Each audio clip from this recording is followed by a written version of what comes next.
So Scott, we're getting close to the season. You must be.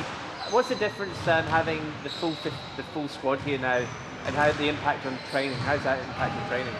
Well, it's been good. I mean, obviously we've been together here for the last X amount of weeks, and going up north to start camp was a great experience for us, just in general with the fans to be up there. It was our first time kind of bonding and being on the road together, so that all worked out really well. And being back here, obviously, we're lucky to have the freedom to move around as easily as we are and to be in this facility, so it's been great, and we're just putting in the work. Did we take anything out? You had you're playing a practice match today. Did we take anything out about who was assigned to which team, or is the starting five still up for debate? Yeah, I mean, we haven't talked about any other team except ourselves, and I won't know the starting five probably till December 3rd. That's not an obvious starting five. It's very important, obviously, to start. Well, I think if I say who's going to start and knock on wood someone gets hurt, then he's not starting. Or maybe I change my mind. At the end of the day, we have a good enough roster and deep enough roster that everyone's capable of playing. Again, I want to know who's finishing, really, at the end of the day, and that's what the preseason games are about. And I have my eyes on certain guys, obviously, that I think would start, but I want to make sure the camp's free of any kind of pre-judgment of what's going on, so the competitive level's at a high level. What do you have in mind for Nikita being the next star? What in the back of your mind, do you have an idea? Yeah, I mean, obviously he's skilled, and he's just another valuable piece that's going to be part of the role. Or he may start, he may not start. Everything with him really is going to depend upon, like everyone else, defensively how he plays, and he does have to work on his communication skills on the floor. He's gotten much better in the last few weeks, but he has to gain the trust of the players out on the floor, that he can communicate with them at a fast pace in a critical situation, and those are things that are going to be a constant with him for the next few weeks, I believe. Is your game plan more defensive-minded than offensive-minded? I would hope so. I've been around all over the world, and the teams that win championships and the teams that get in the playoffs, there's a few outliers, are defensive-minded teams that are able to stop their opponents, and I think with this team and myself, that's one of the foundations I want to at least establish right away, that we're a tough, competitive, hard-nosed group. I don't know how good or bad we'll be defensively, but it's been a major focus for them. How do you see some competitions are always important, and how vital are they for you with a brand new group coming together? Yeah, I think, when the blitz happens and we start to play some of these games, the first 2 or 3 games, I'm just going to rotate guys to play roughly 10 to 15 minutes so I can get a chance to everyone have a chance to be on the floor, first of all. And then as we get to the end of the blitz, I'll try to zero in a little bit more on rotations and things that we'll end up doing when we start the season. So it's valuable time to play against somebody else. After a while you get tired of beating each other up, and we're looking forward to playing someone else. What are you doing on the court to bring this group together? How do you get the chemistry right between this group? We've been doing quite a bit off court. I mean, from coffees to this travel up north to some bonding moments that we've had. I won't discuss very much about those, to team meetings, to dinners. The players themselves have been getting together just about every Friday night, going somewhere to have dinner as a group. So the chemistry is being built. Again, we haven't had no adversity towards us yet. And so that'll be a telltale sign when we get to go in the season. When you lose a few games or things don't go your way, how we're going to react. So the chemistry is huge, and we're just going to continue to try to build on it. How are you doing on the injury front? Is the team, during pre-season keeping mostly fit? You haven't got any major what was it? Injury front, injury-wise? Yeah, knock on wood again.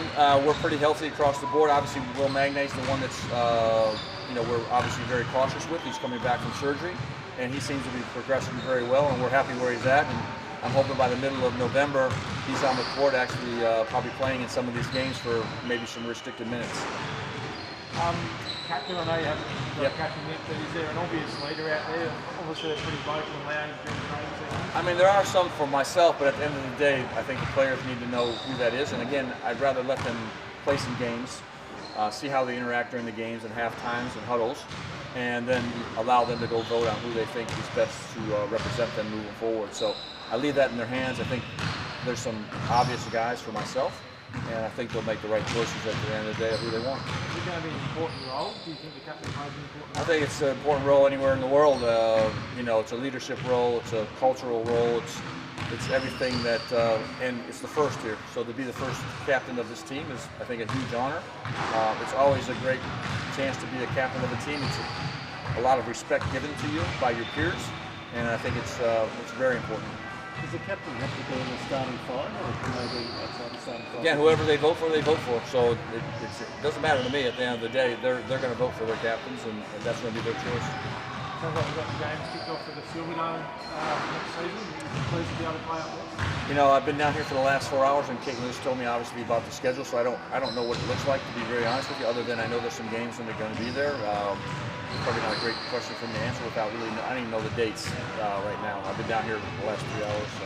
But it's exciting to play in front of our northern fans. Oh, I mean, obviously to be up there in the north is one of the reasons why we went to the beginning of the season, to make sure that we started to create that fan base north, to get our players exposed to the kids and the schools, and to be up there and represent the entire state. It is a state team, and we're happy to be up there. I think I saw an article about Jock Perry yesterday. Yep. Yep. What do you expect out of the development players in this coming season? Yeah, I mean, the development players are here obviously for a particular reason, and they've all been here selected, Si's here because he has a vision of going to college, and we think we can help him along his path. Sean and Jock are guys that I wanted to make sure that he'd be able to play in the game if necessary for us.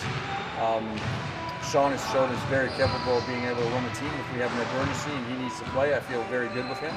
And then Jock obviously brings size. We don't have a lot of size on our team besides Magnay.